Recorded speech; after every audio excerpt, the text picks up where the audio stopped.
네, 우리 그 PPT 사진 하나 볼까요? 네, 무슨 장면이죠? 네, 톰과 제리. 톰과 제리 중에서 이게 어떤 장면인가요? 네, 제리가 망치로 톰을 내리치고 있습니다. 이게 참 말이 안 되죠. 쥐가 망치로 고양이를 내리치고 있는 그림입니다. 자, 이 관련된 속담 혹시 하나 기억나는 거 있을까요? 자, 쥐도 궁지에 몰리면 고양이를 문다. 네, 그런 속담이 있죠. 그 중국 한나라 선제 때 염철론이라는 책이 있는데 그 책에 등장하는 한 일화 속에 나오는 그 속담입니다. 궁서설리. 자, 원래는 궁서설리였는데 나중에 이거를 궁서설묘라고 이제 바꿨습니다.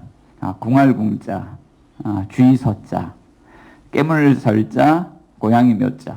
그래서 쥐가 궁지에 몰리면 고양이를 문다. 어떤 걸 비유한 거냐면 그 진시황 때 진나라가 이제 무너지게 되는데 너무나도 강력한 법치를 통해서 백성들을 가혹하게 통치했습니다. 자, 그러니까 백성들이 너무 힘들었죠. 그래서 진섭과 오강이라는 사람이 난을 일으켰는데 이 난이 전국적으로 확대되고 이 난 때문에 진나라가 1년 만에 무너져 내리게 되었습니다. 그렇게 막을 내리게 됐어요. 자, 그 일화를 들면서 한나라 선제 때 육아의 선비들이 나라의 제도를 비판을 했죠. 국가가 소금과 철을 판매하고 생산하고 판매하는 그 독점권을 전매제도를 실시를 했는데 국민들 너무 힘드니까 이거 폐지해야 됩니다. 그러면서 그때 한 이야기가 궁서설묘, 쥐도 궁지에 몰리면 고양이를 뭅니다. 국민들을 너무 가혹하게 통치하면 안 됩니다. 라고 하는 이야기죠. 자, 근데 오늘 본문 말씀 가운데 보면 오늘 본문 말씀 가운데 보면 이렇게 궁지에 몰린 사람들이 있습니다. 자, 누구일까요? 여리고 성읍 사람들.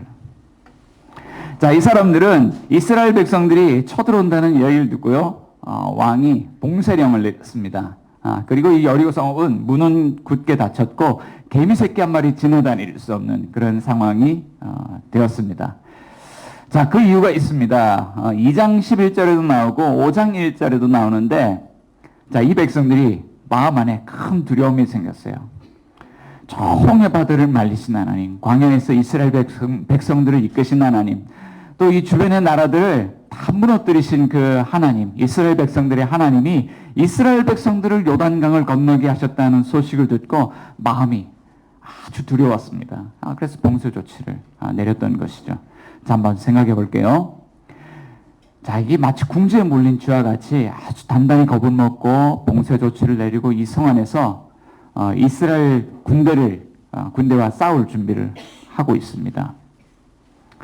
자, 항복을 하는 것이 아니에요. 문을 닫고 싸울 준비를 합니다.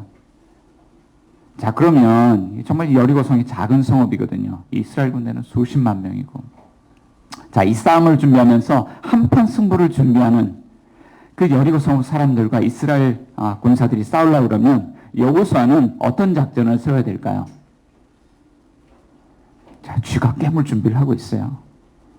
이 쥐를 잡으려면 어떻게 해야 될까요? 아마 어떤 특별한 군사 작전, 특별한 어떤 작전이 필요할 겁니다.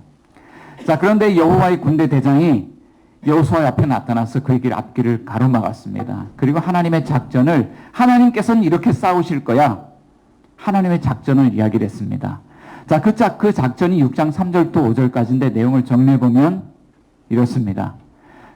무장한 군대가 가서 싸우는 것이 아니라 제사장 7명이 필요해. 그리고 제사장 7명이 수정의 뿔로 만든 그 양각 나팔 7개를 잡고 언약궤 앞에 행진하고 그 뒤에 언약궤가 따라서 행진하고 그래서 첫날부터 여섯째 날까지 이 성을 한 바퀴씩 돌 거야. 그리고 일곱째 날이 되면 성을 7바퀴 돌고 이 제사장들이 양각 나팔을 길게 한번 삑 하고 불면 그러면 여호수아가 너에게 함성을 지르라고 명령할 텐데 그러면 큰 함성을 지르면 돼.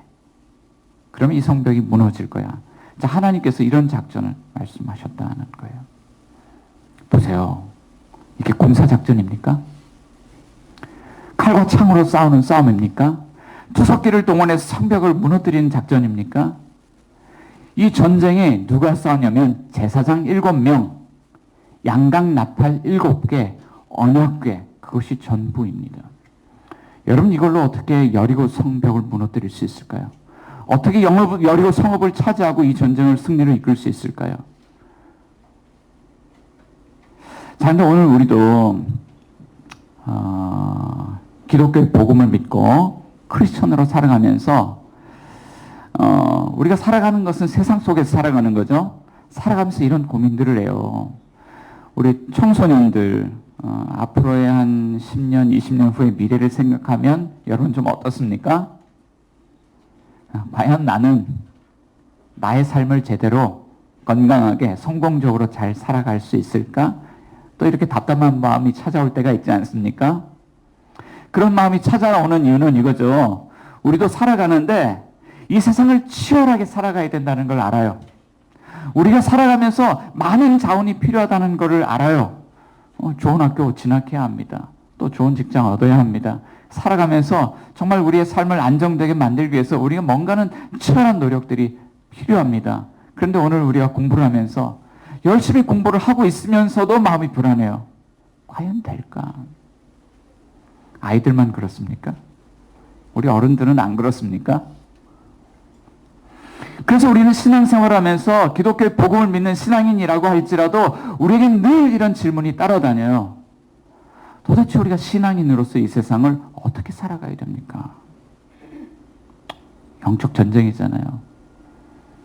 형제 사는 게 전쟁이지 않습니까? 예?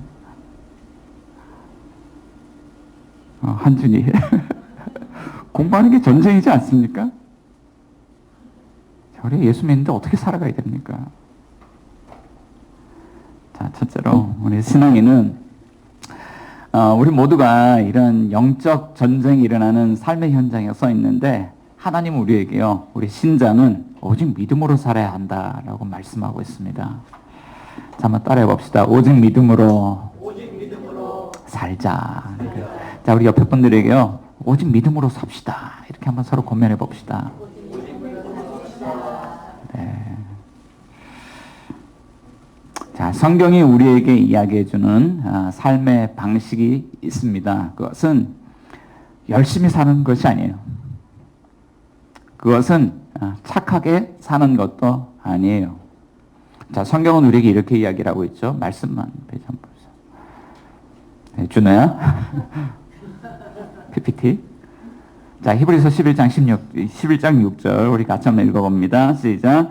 믿음이 없이는 하나님을 기쁘시게 하지 못하나니 하나님께 나아가는 자는 반드시 그가 계신 것과 또한 그가 자기를 찾는 자들에게 상 주시는 이심을 믿어야 할지니라.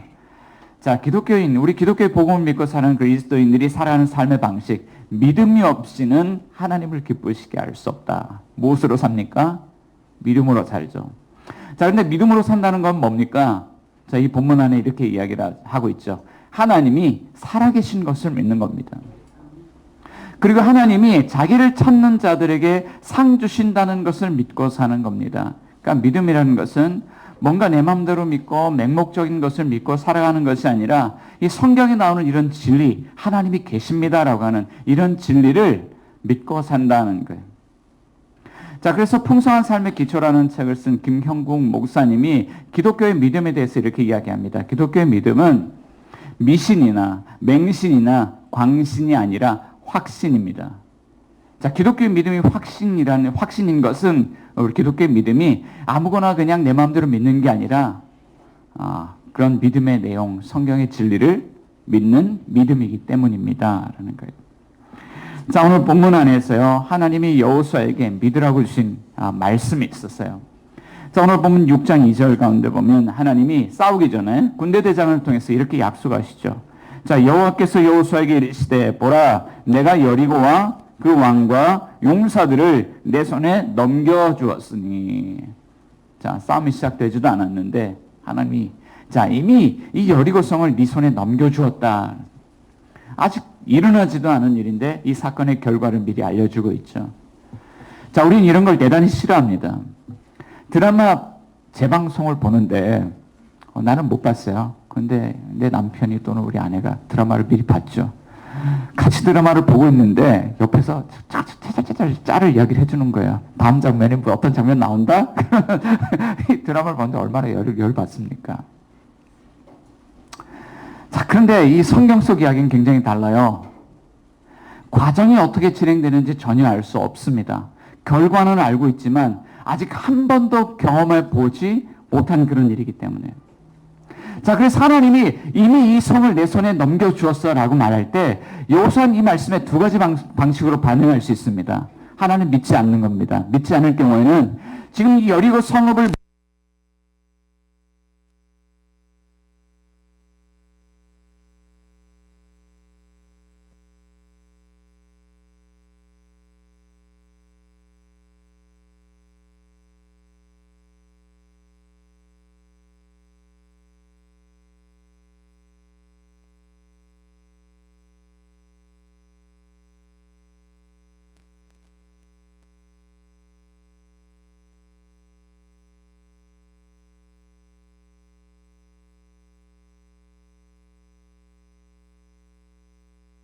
또 여호수아가 그분이 일찍이라는 거는 제사장들이 여호와를 데려오고 제사장 일곱은 난강 나팔 일곱을 잡고 여호와의 앞에서 계속 행진하며 나팔을 불고 무장한 자들은 그 앞에 행진하며 표부는 여호와의 길을 따르고 제사장들은 나팔을 불며 행진하니라. 그 둘째 날에도 그 성을 한번 돌고 진영으로 돌아오니라. 여섯 동안은 이렇게 일어납니다. 여호수아의 있음을 듣는 어떻게 하는 거예요? 하나님의 약속의 말씀을 믿었습니다. 그들은 이렇게 반응하죠. 그래서 일곱 명을 장관 학교에서 지었습니다. 그리고 그들이 먼저 행진하고 그들 여호와의 제가 따라가지 않았는데 그들만 보내서 무사한 군대가 순간적으로 맞춰서 이스라엘 열심히 기타의 깃발을 앞에 손발들을 나가면 그들 일곱 명이 나갑니다. 그들이 여호와의 언약궤를 따라갑니다. 그리고 후발대가 무장한 후발대가 이들을 포위하면서 그들을 지금 이것을 통해서 무엇을 알 수 있습니까? 지금 하나님의 말씀대로 하나님의 작전들이 이들이 순종하여서 반응하고 있는데 여호수아와 이스라엘 백성들이 하나님의 약속의 말씀을 믿었구나라고 합니다. 그런데 우리가 한번 믿음이 못한다. 우리가 하나님의 말씀대로 살아가는 데 작품을 가서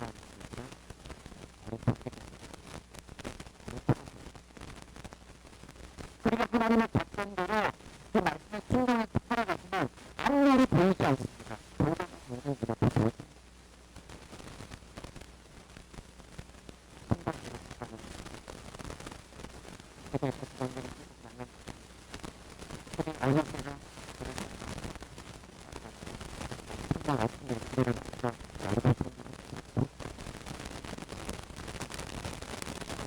생각을 보는데요. 이게 대단한 의미를 여리고 성읍을 생각해 보면 성벽이 이렇게 동그랗게 생겼는데 완전 왕형은 아닌 것 같아요. 되게 시간 걸렸는데 가장 긴 그런 색깔 구간이 한 200m 짧은 구간이 그래서 성인한 사람이 이렇게 긴 구간인데요. 그리고 이 도시 안에는 인구가 2,000명 내지 3,000명 보상의 인구가 살아가고 있습니다. 작은 도시죠. 그런데 이 사업을 이렇게 도시라고 우리가 이렇게 보통 얘기를 하는데 원문에 보면 도시라고 되어 있는데 도시라고 이야기하는 건 인구가 그만큼 밀집되어 있기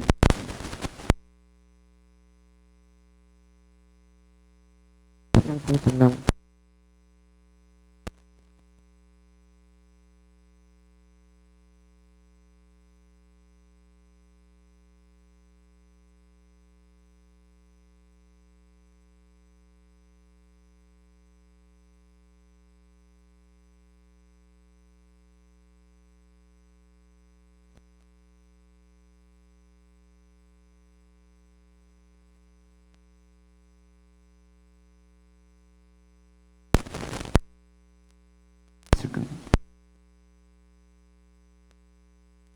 여섯째 날은 어땠을까요? 일곱째 날 이 백성들은 하나님의 명령에 따라서 7바퀴를 도는 거예요.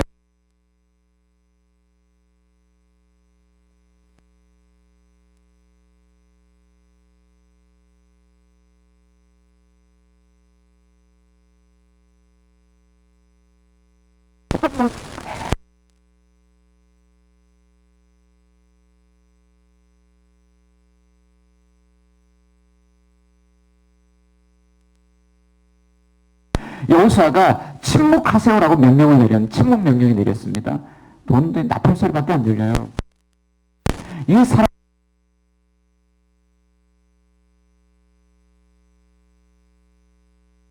하나님의 명령대로 돌아가는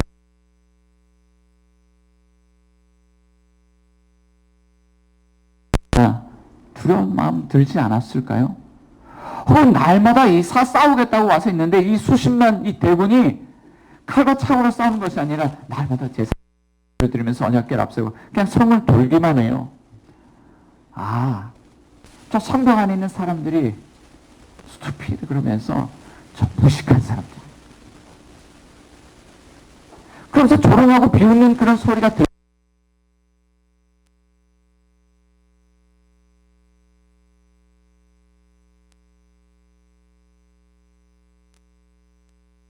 않았을까요? 자, 그런데 매일 돌고 있어요. 그럼에도 불구하고 이 사람들은요, 하나님의 명령대로 작전대로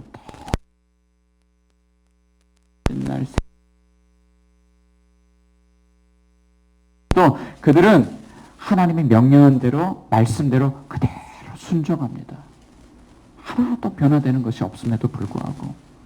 그런데 그것이 무엇을 이야기해 줍니까?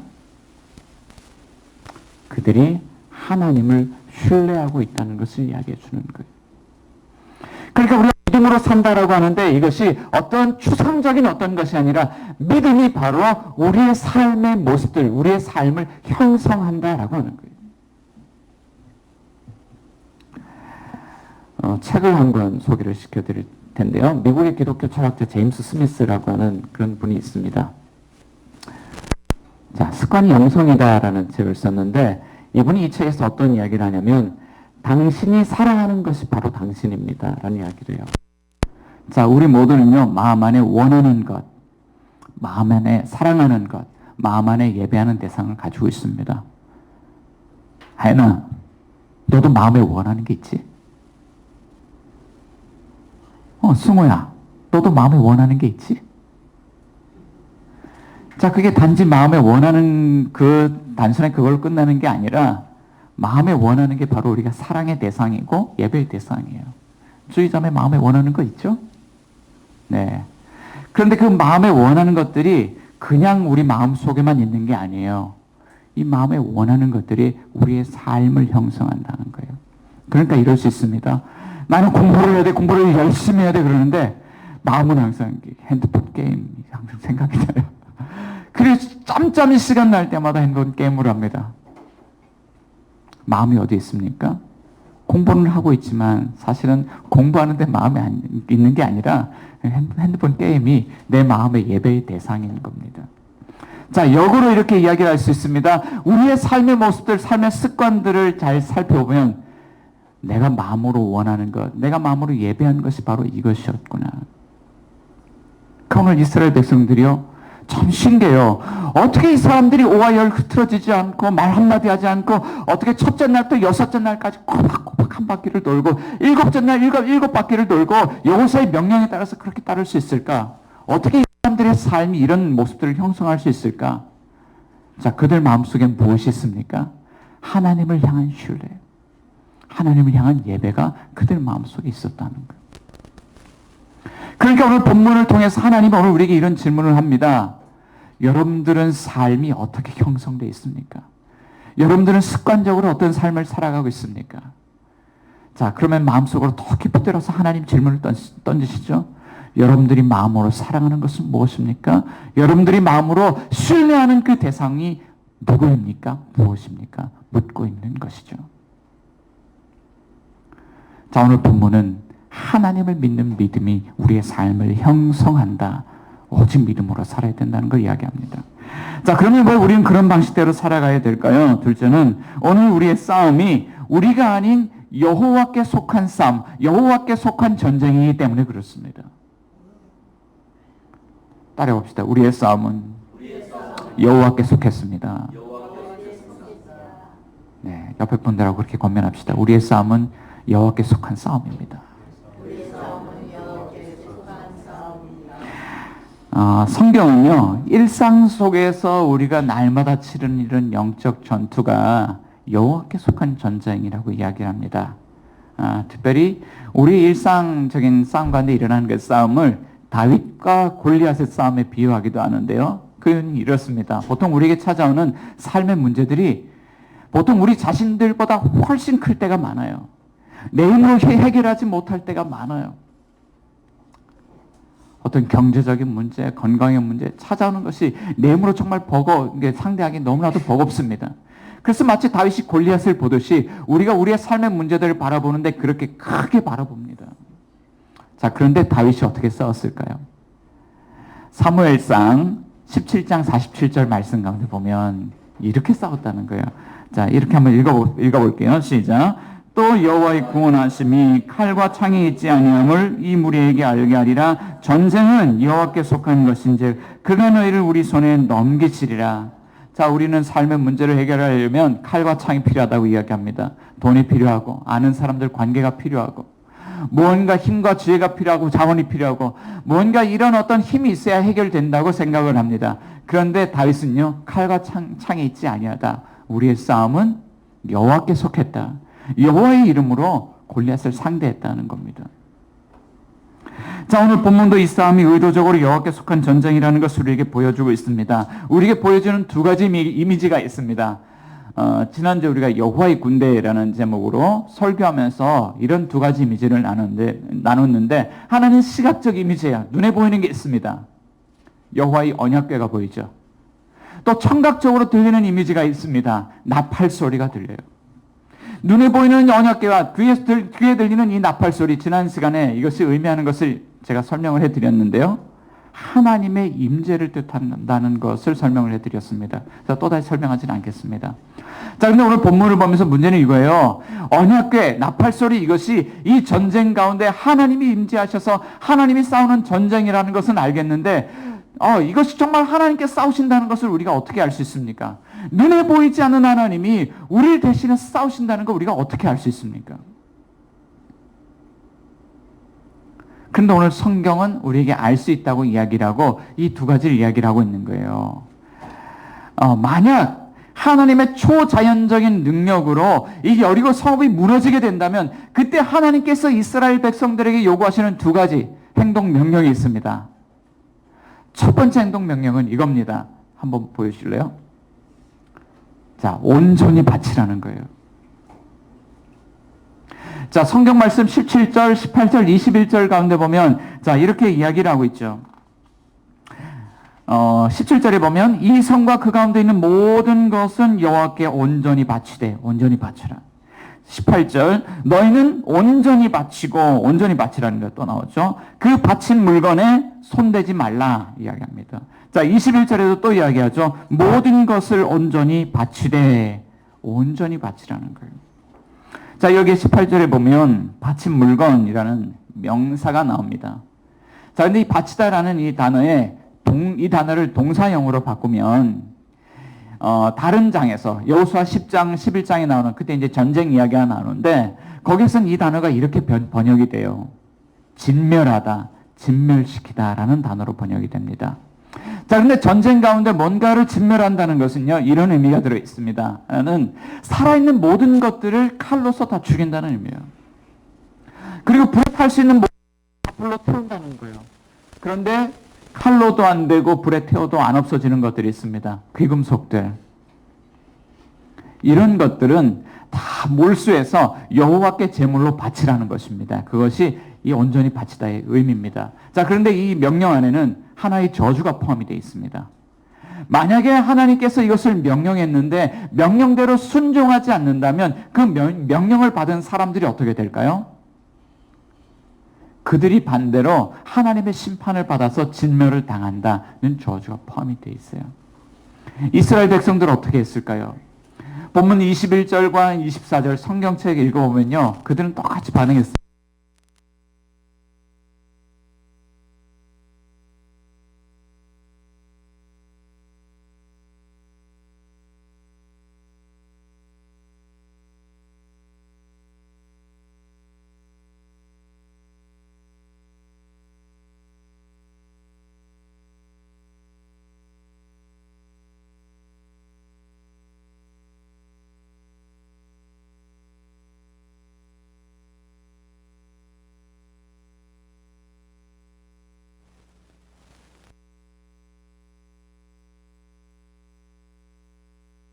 두렵다는 것을 우리에게 보여주죠. 그런데 오늘 본문 안에는 이렇게 두려운 이야기만 있는 것은 아니에요. 아주 따뜻한 이야기가 한 가지 있습니다. 17절 같이 한번 읽어볼까요? 자, 한번 17절 띄워주세요. 같이 읽어봅니다. 시작. 이 성과 그 가운데 있는 모든 것은 여호와께 온전히 바치되 기생 랍과 그 집에 동거하는 자는 모두 살려주라. 이는 우리가 보낸 사자들을 그가 숨겨주었음이니라. 아멘. 모두 살려라는 이야기가 나옵니다. 누구를 살리냐면 기생 랍.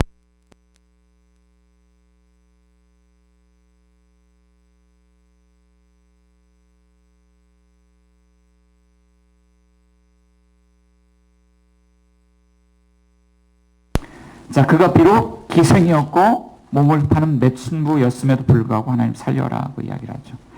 자, 하나님의 심판과 구원. 자, 이거 심판과 구원, 이 사건이 일어나고 있는데 이 두 가지 일들을 좀 비교해 보면 여기는 하나의 공통점과 하나의 차이점이 있어요. 자, 먼저 공통점을 찾아보면 이런 겁니다. 자, 라합이란 여인의 직업이 무엇이죠?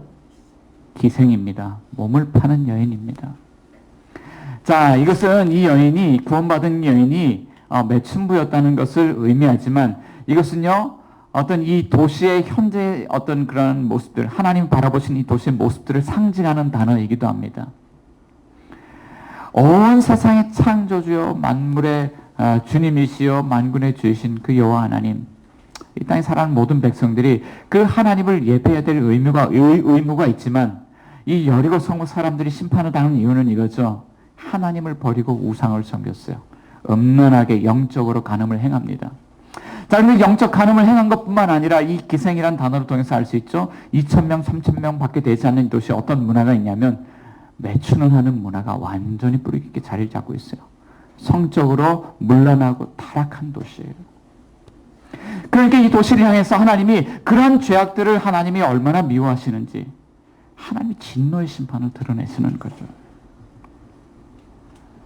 자, 그럼에도 불구하고 기생 라합이 구원을 받습니다. 이렇게 타락하고 이렇게 밑바닥까지 떨어진 비천한 죄인의 삶을 살아가는 여인이라고 할지라도 하나님이 구원하신다는 이야기를 하고 있는 거예요. 왜죠? 자, 오늘 본문 안에서는 그가 여호수아가 보냈던 정탐꾼을 숨겨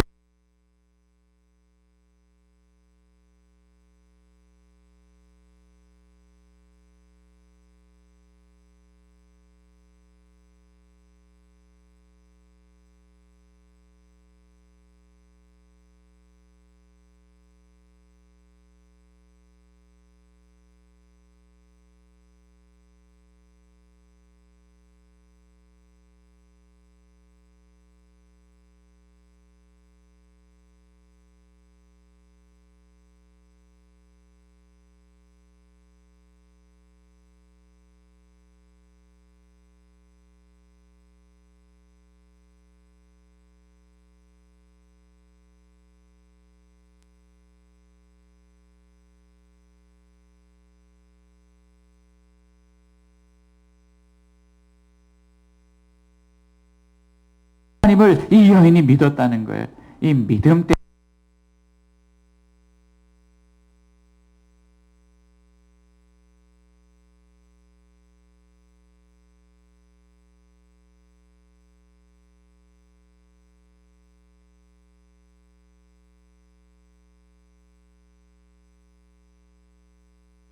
하나님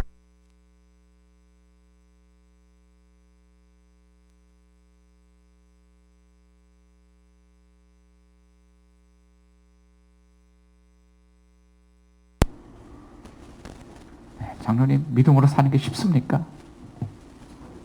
어렵죠. 얼마 전에 어느 한 노모의 이야기, 연세 많으신 어머니의 이야기를 들었습니다. 40대가 된 아들이 하나 있는데 암이 찾아왔습니다. 그래서 이제 암을 발견하고 병원에서 항암 치료를 받고 수술을 받고 이제 그 암세포를 제거했으니까 살 거다라는 희망을 가졌습니다. 자, 그런데 얼마 지나지 않아서 암이 재발했습니다. 그리고 빠른 속도로 온몸으로 번지기 시작했습니다. 암세포가 통제가 되질 않습니다. 그래서 병원에는 이 아들의 삶을 놓고 이제는 더 이상 고치기 어렵습니다. 그래서 이 아드님을 호스피스 병동으로 보내는 것이 좋겠습니다. 병원에서 그런 진단을 내렸습니다. 호스피스 병동으로 간다는 것은요, 치료한다는 의미가 아니라 이제 남은 시간을 편안하게 보내면서 죽음을 편안하게 받아들일 수 있도록 돕는 그런 병동입니다. 그런데 이 어머니는 하나님을 믿는 분이었습니다. 이 아들을 포기할 수 없었습니다. 그리고 이 아들을 하나님이 살려주실 거라고 믿었습니다. 그래서 수단과 방법을 가리지 않고 이 아들을 살릴 방법을 찾아 나섰습니다. 그런데 주변에 있는 사람들이 하나같이 이렇게 반응했습니다. 그만하셨으면 좋겠습니다. 이러다가 어머니가 돌아가시겠습니다. 자, 그럼에도 이 어머니는 아들을 포기할 수 있습니까? 없습니까? 없죠. 하나님이 고쳐주실 겁니다. 그리고 이 아들 때문에 하나님께 매달리면서 기도하면서 이 아들을 고치려고 막 애를 쓰는 겁니다. 눈에 보이는 것은 없고 상황은 점점 더 악화되어져 가는데 이럴 때 믿음으로 사는 게 쉽습니까? 가정 형편이 어렵습니다. 이 어려운 상황들 속에서 믿음으로 살아간다는 것이 쉽습니까? 공부를 열심히 하고 우리가 뭐 여러 가지 길들을 찾아서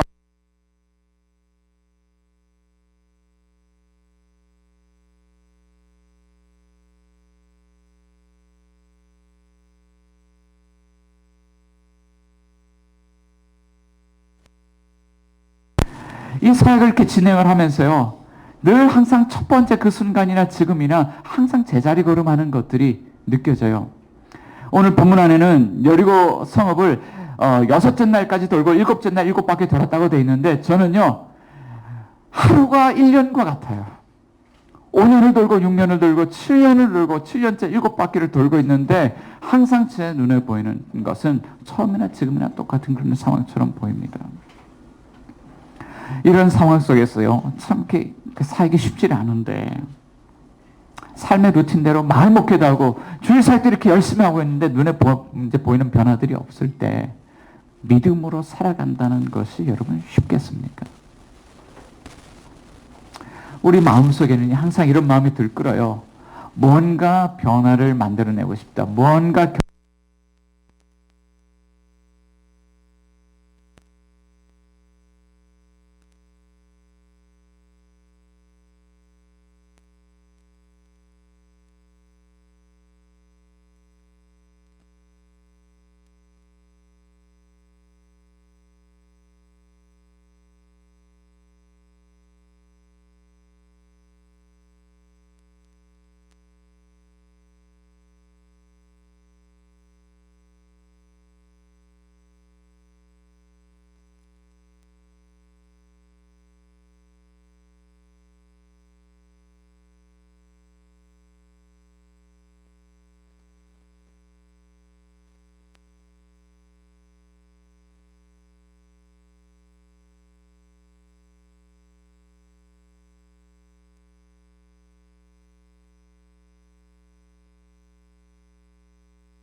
요단강을 가르치는 것을 봤어.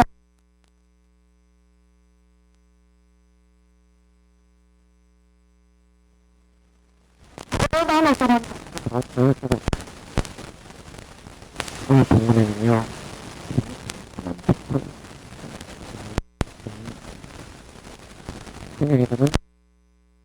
입니다. 정말 인생이요, 패배도 그런 패배가 없고 수치도 그런 수치가 없어요. 어렸을 때 그녀는 자기 인생이 그렇게 될 거라고 생각하지 않았을 거예요.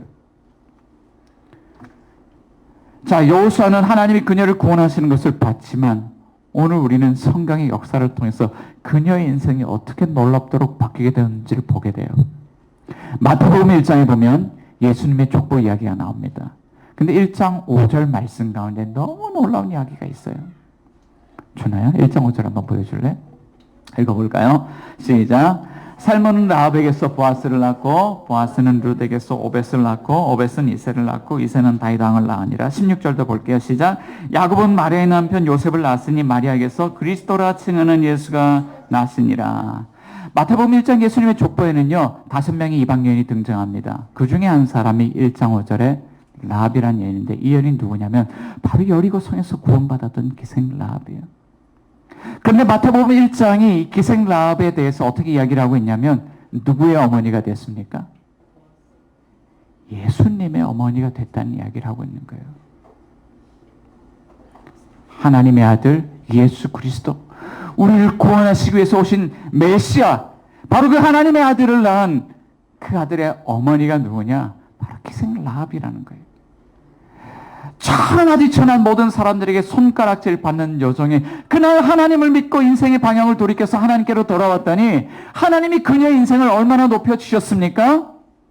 메시아의 어머니로 그녀를 높여주셨다는 거예요. 여러분, 인생 역전이 일어나도 이런 역전이 일어날 수 있습니까? 자, 그녀가 이런 인생의 역전을 맛볼 수 있었던 비결은 무엇입니까? 바로 하나님의 아들 예수 그리스도가 하나님 보좌를 버리고 이 땅 가운데 오셔서 우리와 똑같은 죄인이 되셔서 십자가에 하나님의 진노와 심판을 받아 죽기까지 복종하셨기 때문에, 그분의 생명을 내어주시고 그분의 자리를 우리에게 내어주셨기 때문에 우리는 그분 안에서 존귀한 존재로 인생 역전을 맛볼 수 있었다. 놀라운 승리를 거둘 수 있었다. 그러니까 우리 눈에 보기에는 그냥 비천한 여정, 쭉 계속 비천한 여정 아니에요. 그런데 우리가 하나님이 그리스도 안에서 일하실 때 우리의 인생이 놀랍도록 변화될 수 있다는 것을 오늘 본문이 보여주고 있다는 것이죠. 자, 그런데 이것이 아는 것으로 끝나는 겁니까? 사랑하는 성도 여러분, 믿음으로 산다는 것이 여러분들에게 어리석어 보일 때가 있습니다. 그렇죠? 믿음으로 산다는 것이 여러분들에게 답답해 보이고 아무것도 보이지 않을 때가 있습니다. 그렇죠? 그럼에도 하나님께서 인생을 이렇게 뒤집어 놓으시는 인생의 역전, 인생의 승리를 맛보고 경험하길 원하십니까? 그렇다면 우리가 나아갈 자리는요, 오늘 언약 깨어 보이고 나팔 소리가 들리는 그 자리입니다. 오늘도 십자가로 우리에게 우리와 새 언약을 맺으시고 복음의 진리의 선포를 통해서 우리에게 그 복음의 메시지를 들려주시는 주님께로 나아가야 합니다. 오늘도 우리가 회개하고 인생의 방향을 돌이켜서 예수 그리스도를 붙들고 그분을 믿을 때 하나님은 그리스도 안에서 저희 여러분들의 인생 가운데 놀라운 역전의 그 역사를 이루시기 시작할 것입니다. 우리 같이 한번 기도합시다.